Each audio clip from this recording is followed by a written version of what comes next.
how to bring back the Android back button. So if you want the back button on Android, then what you can do is first open up your settings on your Android device, and then you can simply scroll down and you may have shortcuts and accessibility.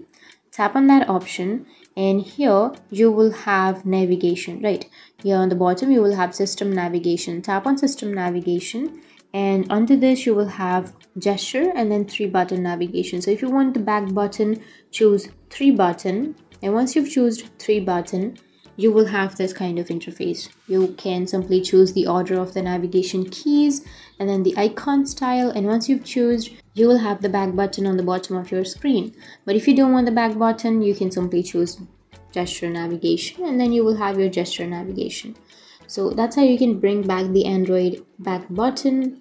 And if you have any questions, feel free to comment below. Thanks for watching.